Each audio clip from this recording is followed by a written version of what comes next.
Before we begin, can I ask one small favor? If you like the show and the conversations we're sharing, it would mean the world to me if you could subscribe to the show and follow along on whatever platform you're listening to this on. You may not know it, but by simply subscribing, you are helping us in a big way to continue creating and sharing our quiet conversations. Thank you so much. Now, onwards to the show. When we're going through healing and we start to kind of feel these pain points of, I'm not giving myself enough time, I'm not being more caring to myself, we start to kind of go in with boundaries, but in like a very gun-ho way. And actually what we can do instead is say, this is what I'm working on, can you help me by doing X, Y, and Z? As a therapist or even just working in wellness, sometimes people assume that you don't go through these things too. 9% of people have codependent behaviours. That's where we feel a responsibility for other people's feelings and end up abandoning ourselves as a result. So a lot of people who are avoidant will find it very difficult to be vulnerable and very difficult to talk about vulnerable feelings. Boring is better. So having relationships that are secure, predictable and safe, which might feel very boring, are actually better and healthier for us than to chase the drama or the conflict that comes with dating in an anxious or avoidant relationship. Oh, I'm never a therapist to my friends. I don't think it's possible for a therapist to also be a friend and a friend to also be a therapist. The more emotionally available that we are to ourselves, the more space that we give to healthier lives, healthier relationships, and the love that we deserve. Hi, I'm Tasha Bailey. I'm a trained psychotherapist, author, and content creator, and I help people have real talk with themselves so that they can heal and grow self-love. This week on The Quiet Life, we're talking about the difference between empathy and codependency and how that affects our relationships and how we treat others and how we feel supported. And so I'm speaking to Tasha Bailey, a qualified psychotherapist, author, and content creator who specializes in mental health and as an expert uses her platform to bring wisdom, advice, and tips on wellness, trauma, healing, and self-love. As a psychotherapist, Tasha has worked in schools, charities, and private practice, and her expertise is in working with trauma with both children and adults. As a trained child and adolescent psychotherapist, she has a special passion for using creativity, play, and metaphor as therapeutic tools. As a speaker, she's given mental health talks, workshops, and been on a range of panels speaking across the subject of mental health. I'm so excited to have Tasha here to speak to this week as we dive into this topic on empathy, codependency, and how that supports and affects our self-esteem. I'm so excited for you to listen to this. Now onward to the show. Oftentimes when we talk about our stress response, we talk about fight, flight, freeze, or people please. Tell me about that last one. So people pleasing is something called fawning. It's something that trauma therapists and experts called fawning. And the fawn stress response is where we try our best to avoid conflict and we try to please other people. So this could look like people pleasing, it could look like codependency, it could be squashing our anger down, and it is a way of dealing with stress and dealing with tension. So Tasha, welcome to the show. You're a psychotherapist and you do a lot of work in this space. We have a lot of psychotherapists or clinical therapists on the show, and I think it's really important to start from the top to tell us a little bit about your type of work. What is it? So I'm originally a child psychotherapist, so I worked a lot with children and young people. And when I finished my training and was working with children, I realised that actually there was something missing for me, and that was realising that we all have that inner child. We all have that part of us that is young and free and playful. And so it led me to actually work with adults and their younger selves. I believe that we all have that inner child story, and some of us will have like unfinished business from our childhoods. So my work is helping people to, heal and grow from that. And I'm also all about kind of real talk and helping people to have really real conversations with themselves and bringing therapy out of the therapy room. Because I love therapy. I wish everybody could access therapy. But for so many reasons, not everybody can. So my job is to bring therapeutic knowledge to different places, whether it's through a book or through social media, and bringing real talk to real people. I love what you said when you said unfinished business, and whether that's kind of things that we need to speak about or learn or dive back into when we were children. But that idea is as adults, we have a sense of work that still needs to be done. today let's talk about a few of those topics, or maybe lean into a few specific conversations. I know before we started this off camera, we were like, okay, let's talk about something. Let's talk about how we can understand kind of different qualities, I guess you would call them, qualities or behaviors that we have. And let's start with a big one, like empathy. Can you tell us, or talk to us, what is it? How does it work? What are the signs of it? How do we have that as part of our behaviors as adults? Yeah. So empathy is a great thing. It's like it brings us closer to each other.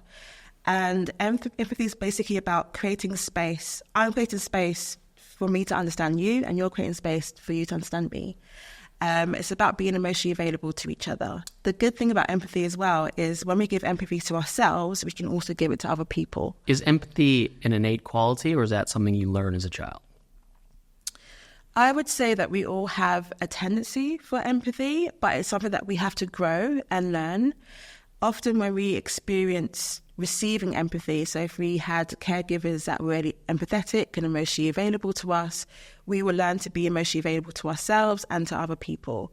Whereas if we don't have that upbringing, it can be really difficult to firstly talk about our own feelings. My supervisor often says that if someone is unable to talk about their feelings, it's because they were taught to be scared of them. So, by not having that kind of experience of empathetic, caring parents or family, we can then find it quite a struggle to give that to ourselves and other people. And for you personally, what was that like for you growing up? Did you have that environment around you, or is that something you had to find for yourself as an adult? It's definitely something that I had to find myself as an adult. I think that my family upbringing were empathetic, but maybe didn't always have the language for mental health and empathy and emotions. And I think that's a lot of families. And so maybe that's probably one of the reasons why I became a therapist, is because I want to grow that within myself and to learn how to be more emotionally available to myself and more emotionally equipped. And then that also kind of led to me having more friends that were also therapists and, also on that same journey. So it's something that I kind of seeked out for myself. I think it's really interesting you said that. And because I actually have a very similar feeling about my upbringing. I don't know if it's a cultural bias. I don't know if it's an upbringing perspective. I come from kind of like an Asian household where love is shared through food as opposed through words, right? Stuff like that. Mm-hmm. You're nodding and smiling. I don't know if that's similar for you, but it's that sense where, for me, and maybe that's where maybe a lot of us find our purpose in the opposite, knowing that the work needs to be done or that we need to find our path through it because we have the experience of maybe, love being shared in different ways that might not be so overtly empathetic. Absolutely. Because you've got like the 5 love languages, right? You've got physical touch and words of affirmation. So for example, maybe what you're saying with food, I really respond to that as well as nod it, because that's kind of how my family upbringing is, in that acts of service and gifts, and food is what it is, kind of catches both of those things, is part of how my family shares love. But then in terms of word of affirmation and in terms of maybe physical touch, those aren't our typical love languages as a family. So that meant that I had to grow that within myself and look for people who could grow that with me. So we do tend to have these love languages that we pick up from family, but then we might have a hunger for a love language that we didn't get to receive earlier on. Yeah, it's funny. It's one of those things where Cami, my partner, and I have this running joke. Sometimes we'll get in a disagreement and then I'll go, "Do you want a tea?" And she's like, "Now's not the time for that." Because for me, my default to show love is act of service, something of a gift, those type of things. And that's my natural love language. And I think, we all probably have our natural languages that we lean into. And I suppose the work that needs to be done is do you think everyone needs to be able to express all 5? It really depends on who you have around you. Because, like I said, if you have a partner who has very completely different love languages to you, it's going to make sense to lean a little bit into something in the middle where you can meet each other's needs and almost not necessarily be an expert in that language, but to dip into it and be able to kind of meet their needs. So I think it really depends who you have around you. It does help to be able to dip into all of them. And I always suggest using the 5 love languages as a self-love language. So how do you give yourself words of affirmation? How do you give yourself physical touch? How do you give yourself quality time and gifts and the other one? So really practicing by giving it to yourself. And that's, again, that empathy. We have to be empathetic to ourselves if we want to be empathetic to other people as well. So let's just run through those, because I think it's practical for listeners and people watching this. It's also good to have practicality. So what would that be for yourself? So what would be acts of service, for example? So acts of service is... what do you do? Or I was going to say, it's probably my least favourite one, right. Personally. Acts of service would be things that are quite practical. So ensuring that you have a really clean, tidy office space, and ensuring that you're looking after your plants and your home and your belongings. It's kind of that kind of very practical, ensuring you're paying your bills, ensuring you're financially stable, all those things that are very adulty. Which are my least favourite things in the world. Acts of service, be an adult. And the reason why that is an act of self-love is because you're then reducing the stress that could come if you don't attend to those things. That would be acts of service as a self-love language. Yeah, and I think that's an important one, because it's one of those things where it doesn't go unseen, but it's maybe it's the least exciting or glamorized one, because in many ways it's the act of stability, right? Mm-hmm. It's foundations, it's the bins are out and the sheets are clean and rent is paid. The things that maybe aren't as exciting to talk about, or maybe don't give you such a dopamine hit, mm-hmm. because you're not unwrapping anything or you're not talking about exciting things. So it is that sense. Yeah, it's very kind of mundane almost in a way. But I noticed that a lot of people do that kind of type of act of service, self-love through food. Mm-hmm. So maybe kind of going into more creatively healthy wellness, kind of that kind of act can be a way of also doing acts of services, kind of how you put into your food, how you make sure you're having nourishing meals, nurturing meals, reading about gut health. All of those things are part of acts of service as well. Would something like creative endeavors fall into acts of service if we're related to self-love? I would put that more into maybe quality time, because of maybe how it makes you feel when you're doing it, and giving yourself that time to have that creative process and to delve into yourself deeper. So creativity, anything kind of arty and fun or well-beingness can be kind of that quality time. Great. Well, that's the second one. Well, I suppose, what if you're someone who doesn't think of themselves as creative, or doesn't, I'm going to say, enjoy wellnessy things? It's not interesting for you to go to a sound bath or for you to go to a panel talk about well-being. What other things can be in that quality time category? Yeah. I guess the question to ask is, if you had an hour to yourself, what would you love to do in that hour for yourself? Well, let me throw it back to you. What if you're someone who feels like you're really stressed, either a busy job, or take, for example, you got kids, and you think quality time or an hour to yourself is literally just sleeping or watching TV? Would you put that in the category of good for your well-being? Oh, that's a good question. I think it really depends on moderation. I think, so for example, I'm a big TV lover, but there's also a fine line between when TV is good for me and when I'm actually overdoing it and binging. So I guess thinking about what is the quality in this time that I'm giving to myself? What am I going to get from this hour?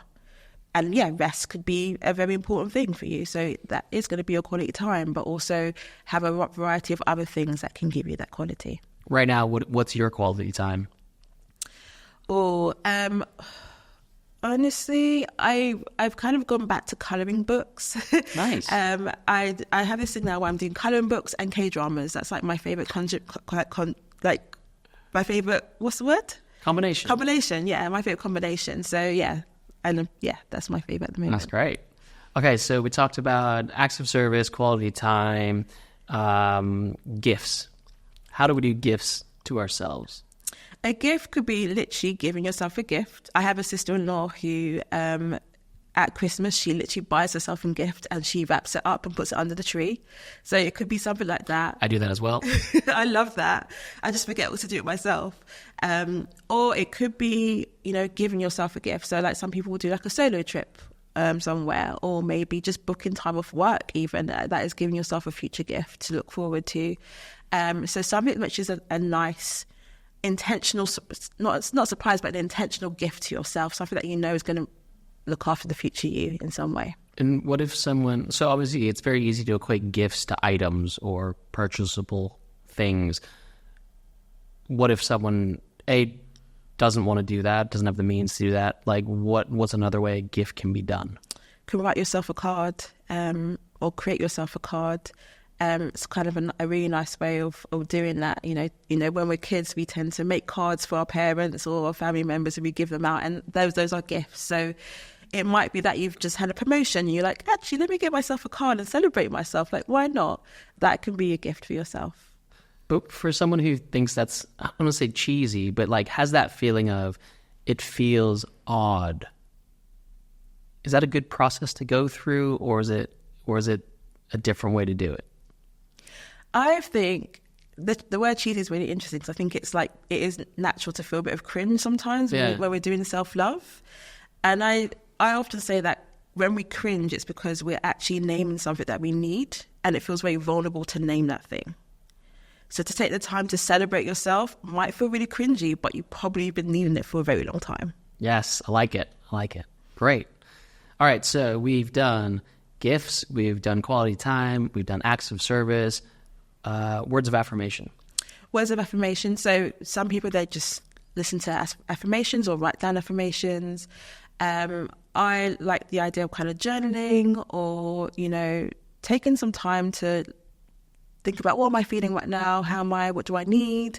Taking that time can be really important. And again, like writing notes to yourself can be really helpful, especially if you know that there's maybe a difficult time coming up. Could be an idea to write a note to yourself for those really difficult days. Yeah, one of the strategies I use is maybe less about note. It's like Post-its on the mirror kind of thing, right? Or I've always done that, whether it's kind of heading towards a challenging period of work, or writing a new book, or something where you kind of need to kind of have that kind of self-support. Stick some stuff on the mirror. And for me, it's less about like, you got this. It's more about like, this is the plan. We made this as our action. It's things that kind of help remind me the direction, like this has a purpose. Yeah. It's almost like a vision board that you see every day. Yeah. In a way. Yeah. It's funny. I used to have literally I used to pick places I lived based on, did they have a big white wall in my room that I could fill with Post-it notes? Yes. Obviously that changes as you get older, but it was one of those, like, there was times I'd have times where there's probably hundreds of Post-it notes on my wall, all doing that same thing. All right, so physical touch, or touch is the last one. So physical touch, I think there's so many ways that we can do this. It's about exploring safe, tender touch with yourself and being really comfortable with your body. So my favorite way of doing this is like getting regular massages where I can, especially as a therapist, because obviously trauma holds in the body, and so it's a good way to kind of get rid of that cortisol. But things like massages, things like hugging techniques or tapping, things like that can be really helpful, and also just taking care of your body as well. What's a self-hugging technique? Obviously, if you're listening to this just on audio, you're not going to be able to see anything that Tasha does, but if you're watching a clip or you're watching this on YouTube, what's a self-hugging technique? So there's one called, I think it's the butterfly technique. So you kind of cross your arms and each hand is tapping each shoulder. So a bit like this. Yeah, and it's a great way of, if you feel dysregulated or if you feel really anxious, it's a great way of kind of tapping, regulating your body and slowing things down. Great. So that's really helpful, kind of having these little insights. I suppose to go deeper a little bit on this, how does this relate inside a therapy room? Do you use this stuff inside with patients or with people you're working with, or is this more of like, I don't want to say like the diluted general public language, or is this actually stuff that's usable? A bit of both, a bit of all the above. With my clients, it might be that I listen and hear that there's something that they really struggle with as a self-love language. So a very typical one is when I hear a client being very hard on themselves. I'm like, oh, where is your words of affirmation right now? Like, how do we grow that? How do we work on that together? So it's kind of helping to kind of listen out for where the holes are, where the bits where they need a bit more work on looking after themselves, and how we can strengthen that. Right. Hi friends, I hope you're enjoying listening to the show. One of the ways that we can keep this pod going in the best possible way is by the help of some of our amazing partners and friends. So if you can give me just a few moments to listen into these ads and messages, it would be so appreciated. Exhale is a choice to take control of your mind and mental health. Welcome to the Just Breathe course for breathwork and meditation, our 6-week program to help you breathe better, reduce stress, and regulate the nervous system. Hi, I'm Michael James Wong, meditation and breathwork teacher and founder of Just Breathe. And my life's work is dedicated to helping as many people as possible quiet the mind using the power of breathwork and meditation. And that's why I created Exhale. This course brings together my 20 years of experience studying, sharing, and teaching these practices in the real world. Inside the course, you'll gain instant on-demand access to over 100 plus videos, lectures, technique tutorials, and guided breathwork and meditation practices dedicated to helping you create a personal and powerful ability to respond to any and all of life's big and small stressful moments. In this course, you'll learn my unique perspective and agnostic approach to help quiet the mind and regulate the nervous system. Each week during the course, you'll be invited to join our live Zoom sessions where I'll share and discuss with you both the science and the wisdom of these quiet practices. And even more, I'll be joined by some of the world's most well-respected psychologists and neuroscientists to help us understand even further. We'll talk about the nuances of stress, the science of stimulation and how we regulate the nervous system, and how to rewire your brain for the better. And what I love most about this course is you're not just joining me, you're joining a community of like-minded people all around the world who are dedicated to learning more, building their personal practice, and understanding how to use breathwork and meditation to change our lives for the better every single day. As a reminder, you'll get on-demand and lifetime access to the course material. You'll have access to 100 plus video lectures, techniques, and practices. And you'll have 6 weeks of live talks and lectures and learnings with me on breathwork and meditation. You'll have 3 amazing talks with some of the world's most well-respected psychologists and neuroscientists, and you'll become part of our global Just Breathe community. So join us on the journey as we take control of our mind and mental health. Welcome to Exhale. The course is now open. See you on the inside.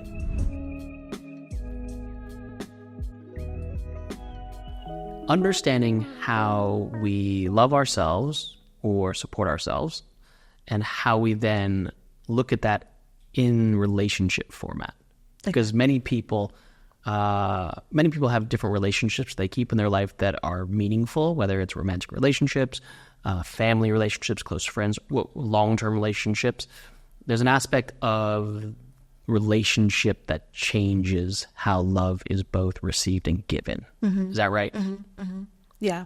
I think that the more that we have, I guess, fluid love languages for ourselves, the more that we can meet the needs of other people. Because firstly, we've resourced ourselves, we've looked after ourselves, and we've given ourselves the energy that we need. But also it means that we have another level now of understanding. I've looked after myself, and I've looked at where I'm exhausted, where I've needed some help, and I now understand that. So now I can better understand somebody else that might be in a similar position or in a completely different position. We have more of a curiosity because we've created space for ourselves. Whereas I think what a lot of people do is they try to help everybody around them without actually looking after themselves. And it means that they often do it from a place of resentment or a place of exhaustion, and then can end up self-abandoning as well. So right. Not looking after their needs. So give me an example of that. So what might that look like as like a working example of someone who is giving themselves all away? So, for example, if we have somebody that's in a friendship group and maybe they are known of being the rock of the friendship group, it means that everybody will lean on to them and they will have no one that they feel comfortable going to themselves. And what will end up happening is that they will be very hypervigilant because they've been so busy rushing around for everybody else. They'll also avoid looking at their own problems and also will end up completely burning out as a process. And that's physically burning out, but also emotionally. And are there signs of that, or or I suppose in my experience with this kind of person and qualities of that, honestly, I see it myself, it's very easy to mask it and to show up as you're expected to. Yeah, that's that fawn response again. It's that, I have to appease everybody else, and I have to, forget about my needs, abandon my needs, so that I can kind of continue with what I'm doing and not face actually what I'm really holding and dealing with. So that is one of the things, is that, sometimes it's the person that looks the happiest in the room when actually they're actually putting a mask, and it's their way of coping and dealing with a difficult time. Is there a difference between that sense of support, I suppose that we'd call it support, that you would give others, the people-pleasing? Well, I suppose, is it people-pleasing or is it support? Oh, okay.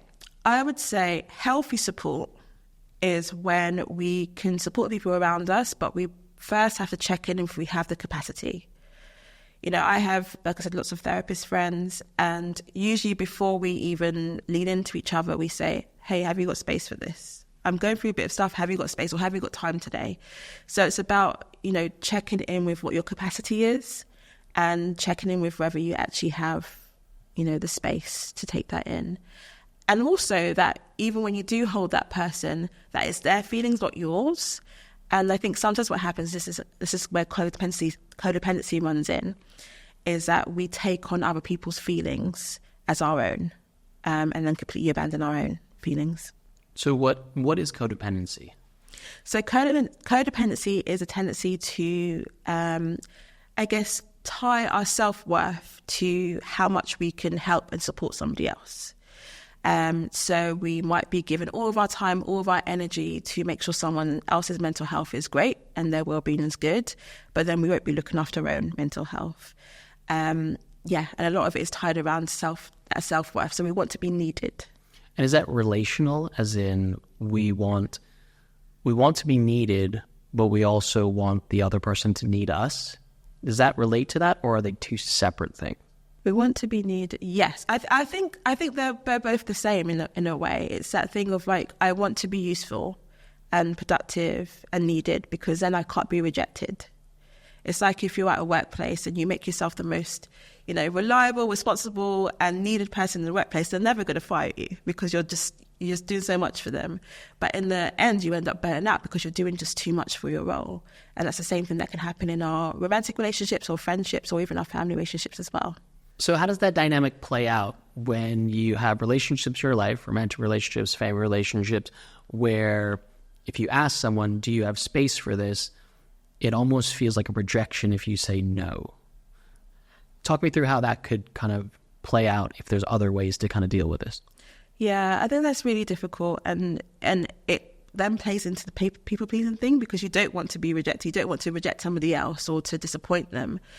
But it can be a good talking point for, I guess, helping them to find other people in their network that they can lean into, not just you. We shouldn't lean into just one person to fulfill all of our needs. We should have a whole community, and a lot of us don't have that, but it's a great prompt to start to build that where we can. And what kind of people should that be? Say if we were kind of starting from scratch in an imaginary situation where you could pick the people around you to support you the best, what kind of, let's call it, characters would you be pulling into kind of your world? I think the most important thing is like people who are emotionally available, and not just to you, but to themselves. So people who have healthy boundaries, people who are emotionally aware, people who are also working on themselves, because then they can be on the journey with you. But they will also be those people that will say, actually, I'm at capacity right now. Is there anyone else you can go to? And that's good. That's actually good boundaries, and that's also a good thing to learn from as well for yourself. So finding those people, I think what can often happen, I see this a lot in therapy, is that we hold on to relationships or friendships that are, we're growing and we're becoming more emotionally available, but the people that we are in these old and long relationships with are not growing and not emotionally available. So in a way, we end up outgrowing them. And that can be really difficult as well, because they can't meet our emotional needs. But what if we talk about this outgrowing people, what if there's people you can't say this with a lot of love, you can't get rid of. Like you might outgrow the relationship you have with your sibling, but they're still going to be there. Yeah. How do you deal with that? I think you can teach them about who you are now, like who the person you're becoming, especially with siblings, because they've known you essentially all of your life, all of their life. So you can teach them and introduce them to who you are now.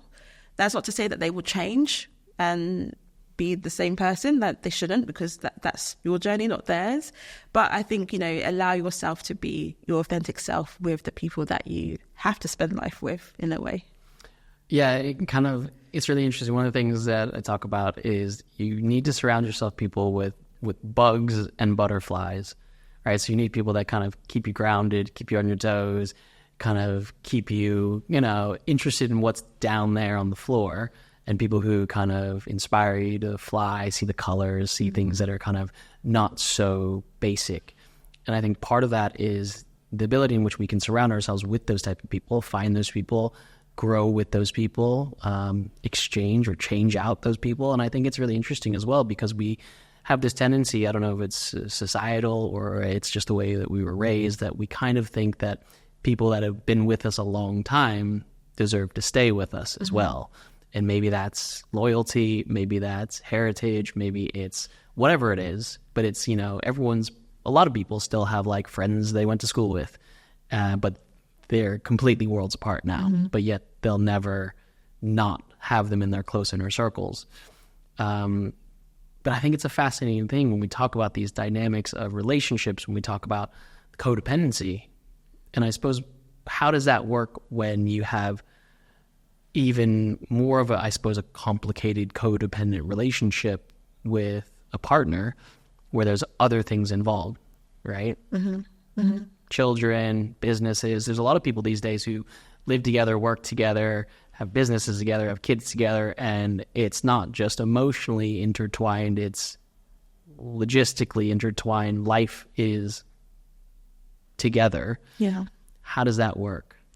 Yeah, that's really hard, because it's like a whole system needs kind of rejigging. I think a really good thing that a lot of people don't do, but I wish we did more, is to say so for example, this partner, we can say, I'm currently working on this about myself. I'm working on being more emotionally available to myself. I'm working on creating more space for myself. So this now means that I would like us to try da-da-da-da. So, and I say that a lot of the time when we're going through healing and we start to kind of feel these pain points of, I'm not giving myself enough time, I'm not being more caring to myself, we start to kind of go in with boundaries, but in like a very gun-ho way. And actually what we can do instead is say, this is what I'm working on. Can you help me by doing X, Y, and Z? Yeah. So this is what I'm working on. I'm working on giving myself more time. From now on, it's okay on Saturdays, I'm going to just have some time to myself. How does that feel for you? How would that work? Yeah, I like that, because it brings people into your process. I think it's really funny when years ago, when I had a teacher who were talking about meditation then, and very much the rules were very strict. And it was a bit like, go home and tell everyone between the hours of 7 and 8 o'clock to not talk to you, to leave you alone, make a hard line, tell your kids to stay out of the room, turn off the Wi-Fi, shut it all down. And for some people, it works. Absolutely. And let's say the boundary or the rigor of having that sort of discipline with the people around them is helpful. And I was, to be fair, I was like that. But that was before wife and kids and dog and whatever, where the practicalities aren't the reality. And I do like the idea of bringing people into your process, because it means that everyone is working towards the same goals. Yeah. And then no one feels rejected from it as well, because everyone knows why you're doing it and there's a purpose. It's not about you not wanting to spend time with them. It's because you need to spend time with yourself for this reason. So let's have a moment of real talk. What if you have someone in your life, we'll just call it a partner, who's just not into that type of stuff? As in, oh, Tasha, you want to spend some time, doing your own whatever. Let's just call it, every morning you think, it's going to be helpful for you to do journaling for 20 minutes. But for me as your partner, we've got 3 kids and dog and whatever. that's not a good use of time. Talk me through how that can actually get better. I think it's explaining to the partner of like, in order for me to be a good partner, a good parent, a good dog owner, I need to have my time of doing this. This is what I need to start my day. This is what I need to do to resource myself. And actually, how I spend that time is up to me, and it's up to what I think is best for me and my self-care. So how do we work on this? How do we make time for this? And also, what will you do for yourself as well? It's not just me that might need it. So I think it's about, really stating and naming our needs, but also opening a conversation for them to also think about theirs as well. It might not be the journaling or the breath work. It might be that they need to go for a run. It's whatever they want it to be, but we can make space for both of ourselves. So do you think that codependency is a good quality, a quality that needs more nuance? How do we find our best way through codependency with a loved one? So I think with codependency, we need to swap it for empathy. So with codependency, we are only making space to empathize with our partner, our friend, the other person, and never with ourselves. We are determining our self-worth by how much we can help and support them. And we are also, completely kind of neglecting ourselves and neglecting what we need. Whereas with empathy, what we can do is to still look after, be of help to them, create space for them, but we have to create space for ourselves first. And we have to kind of separate our self-worth from another person's feelings and another person's needs. Our self-worth is dependent on how we feel and think about ourselves, not on what other people need and depend on for us. I think it's that thing of the other person's feelings we can support with, but it's not our responsibility. What if they're your children? Children are a little bit different because as a parent, we are kind of their emotional teachers. We are showing them and teaching them and demonstrating to them what being emotionally available can look like and having a healthy relationship with our feelings can look like. And actually, I think when we have empathy for ourselves and we share that with our children, it can be a really good teaching point. It can show them that, I don't have to be scared of my feelings because mom or dad knows how to be with theirs, and I like the way that they deal with their anger or their sadness or their frustration, and I can do that too. So I think it's a really good strength actually when a parent is vulnerable and shows their children that it's okay to have those feelings and to look after yourself. So sometimes when we talk about empathy, it's kind of brushed with this sense of taking time for yourself or potentially being selfish to practice self-care. What is the psychotherapeutic response to that? Self-care is never selfish, is what I would always say. We need to look after ourselves in order to be able to pour out and to give out to others. So I think sometimes when people name it as selfish or that we are only thinking about ourselves, sometimes that could be a bit of a projection. It might be that they wish that they could be a little bit more self-aware or self-giving. And so they might label it as selfish in ourselves when actually it might be a bit of envy or a bit of resentment or frustration that they can't do that or give themselves permission to do that for themselves. Do you ever find in your life, whether it's personal relationships, family, friends, work relationships, where you have to have these hard conversations? Can you give us an example of a time where it was absolutely necessary and maybe explain how you did that?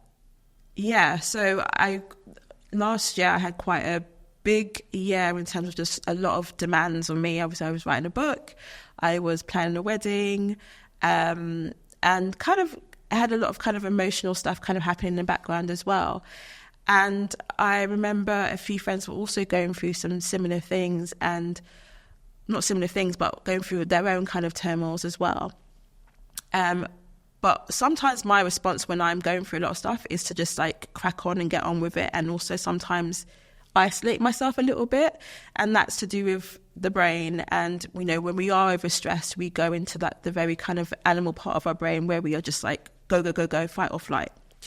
But it did mean that some of the friends that were going through some stuff were kind of quite annoyed at me because I wasn't there for them as much as I usually am.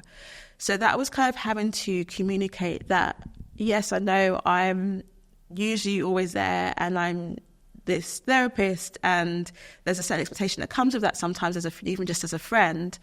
But I also have to go through stuff as well, and I'm human, and I had to have my own tender points and my own vulnerability to look after. So yeah, there's definitely been points when I've had to explain that, and I think as a therapist or even just working in wellness, sometimes people assume that you don't go through these things too. I don't know if you've ever felt that, but people think that we're a lot more, yes, we're resilient, but we're not, we're not... We're still human. Yeah, exactly. Yeah, it's the funny thing where just because you are a thing that represents a thing doesn't mean you're always that thing. Mm-hmm. And I suppose for you, did you have, in that time, did you have any friendships lost or conversations that didn't go well, or was it all well understood? It took a lot of work, I'd say like those friendships took a wobble, and we were able to talk about it. The conversations can be difficult, awkward, confronting, but it did mean that we were able to talk about it and be quite honest about it and also kind of work through it. So yeah, it definitely took a wobble, but I guess it's that thing of like, we have to take the time to have these awkward conversations in order to get to a place that we need it to go. I have a question that I just thought about though as well. As a therapist, obviously in your close relationships, where do you draw the line between friendship conversations and me being a therapist in our friendship conversations? Oh, I'm never a therapist to my friends. Yeah. I don't feel like it's I don't think it's possible for a therapist to also be a friend and a friend to also be a therapist. I think those two roles have similarities, but they both have their different boundaries that have to be respected. So I might suggest things maybe to a friend that might be therapeutic, but I will never be their therapist because it just wouldn't, it takes the power away. It says to them that actually I have more awareness about your life than you have of your own life, so I can give you this advice. So I think I just try to stay clear of just being a friend that has some therapeutic knowledge, and not anything more than that. Yeah, because it does create that power dynamic that's not there before, and it shifts the relationship entirely. I suppose it's kind of different where it's a bit like, the thing where, if you have a friend who's a medical doctor, every time you get a cut on your arm, or you call your friend and go, oh, I got a cut on my arm, what's this? And you kind of, it's that whole thing of like, because you have a knowledgeable friend who has the expertise, you ask them. Mm-hmm. Do you ever have friends who ask you about that specific, like, as a therapist, what should I do here? And do you answer that? It's very rare that they frame it as like, as a therapist, what is your advice? What do you think? I think I'm very lucky because I think all of my friends are either therapists or have had therapy. So they have this awareness of like what goes down in the therapy room and how we're not going to replicate that in our friendship. But yeah, they would like, I definitely have friends that are like, I'm going through this relationship thing, like, can you give me your hindsight? And actually as a therapist, what do you think is going on with my partner that I'm dating, and what attachment style do you think that they have? That can definitely come up at times. But yeah, it's about, I guess, I sometimes play into that a little bit, like be a bit playful with it, but also I don't know this person, so there's only so much I can say, but maybe you should think about X, Y, and Z in terms of yourself. So yeah. Talk to me about attachment styles. It comes up often in conversations here, but just give me a little bit of your insight into them, because obviously it relates a lot to codependency. It relates a lot to relationships. Can you just, for our listeners, give them a little bit of the insight of what they are again, or what common ones are, and just how that plays into our conversation of empathy and codependency? Yeah. So attachments are essentially like how we relate to people and how we relate in our relationships. And they start in our childhoods, in our babyhood, being usually our mother, being our first real attachment. So we can have a secure attachment or insecure attachment. Secure being that we have a really healthy attachment with somebody. It means that we, even when they're not around, we still feel close to them. We still feel like they're there, they love us, they care for us. And we then have that kind of sense of confidence in ourselves. But then insecure attachment kind of goes into 2 or 3 different types.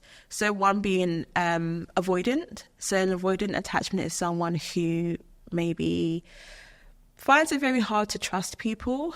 They fear kind of being abandoned or rejected. So instead they become very over independent.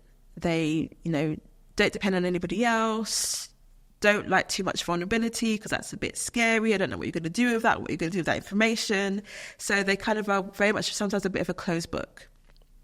Whereas the anxious attachment style is kind of the opposite. So we want to be really close to people. We want to, if we're in a relationship, we want to spend all of our time with them. We don't like being away from them because it makes us feel really anxious. Are they still thinking about us? Do they care about us? Are they doing something they shouldn't be doing?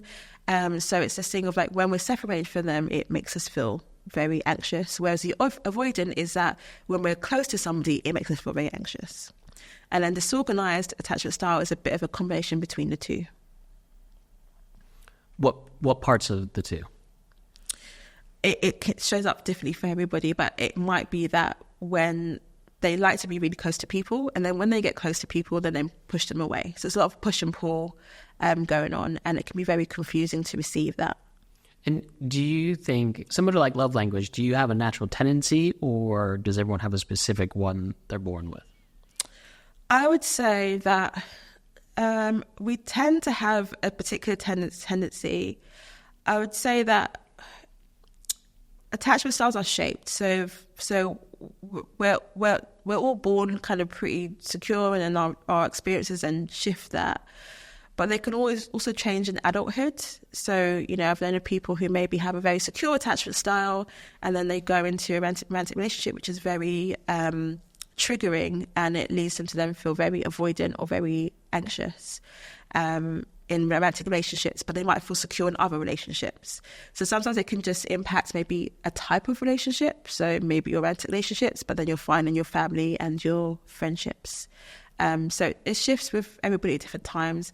But I'll also say that attachment style is not a life sentence. It can shift, it can change, it can mold, it can take different shape. That's really, really helpful. So let's just unpick that just a little bit further. So if you have an avoidant attachment style, highly independent, closed book, unsure about new people, new surroundings, new things, what is something that you can do to work with that in a romantic relationship? Oh, that's a good question. I would say it's firstly about opening up that emotional availability. It's about with yourself. So a lot of people who are avoidant will find it very difficult to be vulnerable and very difficult to talk about vulnerable feelings. So things like journaling, checking in with yourself, going into therapy will help you to kind of open that door a little bit, where you can be softer with yourself and learn that actually I have emotional needs, and that's okay, and that's good. I don't have to shut them down. And then to kind of almost start to take little risks in sharing that a little bit more. So when someone says to you, "Oh, how are you doing today?" Don't just say, "Oh, I'm fine," because fine is not a feeling. But actually say a real feeling word. "Oh, I feel a bit sad today," or "feel a little bit down," or, find a way to find a different answer that's a bit more authentic to what you are and what you're feeling. No, I like that. I really like that. And I think that's really interesting because, not to generalize, but I do think there is an aspect of people who have an upbringing where they weren't shown a lot of, let's say, emotional love or conversational love, that they do become avoidant in that because it's not a natural place they're comfortable in or familiar in. And so it becomes this thing where everything that you share is, I don't say dangerous, but everything you share is a risk of it being used against you. Mm-hmm. So, and then if you take the other end of the spectrum, the anxious attachment style, what is the growth for that person? I think it's about building trust in yourself. So with a lot of anxiously attached people, or those who have those traits, they tend to trust other people more than they trust themselves. So, for example, if they have a free weekend, they want to spend it with people rather than to spend it with themselves. So I think it's about slowly building up that trust and that space where you can feel more comfortable in your own company. And also to learn and see your own strengths and your own talents and how amazing you are. So I think that's about that. It's building a relationship that you have with yourself in that sense. Well, I think it's interesting as well, because you often find a lot of anxious attachment people are good at people pleasing, like they're good at support, but self-validation, self-confidence, self-assurance is something that needs a little bit more support, because they're so used to validating others and so used to supporting others that there is that element of like, am I good on my own? Mm-hmm. Right? Yeah, it kind of goes back to what I was saying about self-worth. Like they tie their self-worth to how much am I giving to this person. And what can sometimes happen is we project as well. Mm-hmm. So we might put, a partner on a pedestal and be like, oh, they're amazing, they're fantastic, they're awesome, but then forget to actually give ourselves that affirmation. And because we're comparing ourselves compared to that pedestal, we always feel not good enough. Mm. And so here's a funny question. Here's an interesting question. And it's one of these things you see online all the time where you kind of see these things that, someone, and I'll use a slightly different example, someone who's highly organized, a morning person, and really good at paying the bills ends up with someone who stays up late, loves the creativity, and has, dirty laundry in every room of the house, end up together. Mm-hmm. Is that similar with attachment styles? Mm-hmm. Yeah, I think the avoidance and anxious attachment styles often couple up together, and it can be, let's say, a very difficult time. It can be hell for some because, firstly, what happens is that they're kind of drawn to each other in a way. So how so? They can be drawn to each other and trigger each other because the anxious person is maybe given so much of themselves that it probably triggers the avoidant person to be like, oh my gosh, this is too much, let me step away. And then when they step away, that then triggers the anxious person to be like, oh my God, they're stepping away, I need to get closer.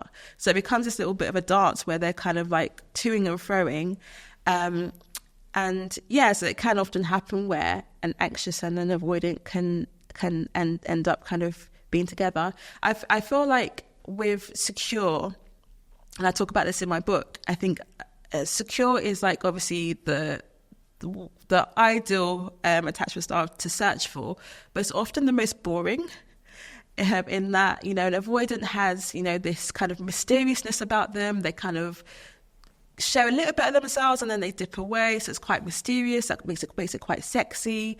Whereas an anxious person is given, all of their love, all of their care, which is then obviously very beneficial. Whereas a secure person is kind of quite stable, quite predictable, and that can be quite boring in terms of thinking about, what people look for in relationships. Sometimes we want chaos, we want drama, or we want, this high romance, which might not necessarily be what we see and sense when we first meet a securely attached person. So how do we move towards that, though? If secure is the best place to be or the growth place to be, if you are naturally avoidant or anxious, which I think many people these days lean towards one of those just by nature of how dysregulating society is and how our upbringings kind of almost make that kind of our status.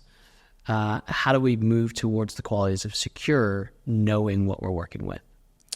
I think we have to start to build a tolerance with being more predictability and really regulating ourselves. So allowing time and space for that slower life, the getting to know ourselves life. I think the more that we know ourselves and the more that we are okay and accepting of ourselves, the more accepting we can be of, the more predictable relationships. I think we won't be chasing the drama or chasing the conflict. We'll be actually, this is a nice person that is, ticks all my boxes and they tell me that they care about me and I believe them and they're open, and that's okay. I don't have to hide. I don't have to, I don't have to hide. I don't have to people please. I can just be myself, and that's okay. So I think we have to be okay with ourselves before we can even accept someone being okay with ourselves too. I love that. I think one of the things I always say is we need to move towards a culture where we celebrate Tuesday lunchtime instead of Friday night. Tasha, thank you so much for joining the conversation. Tasha, thank you so much for joining the conversation. It's been so great to speak to you, learn more about this, and really kind of put a reframe towards empathy and codependency and the whole relationships that we have with ourselves and each other.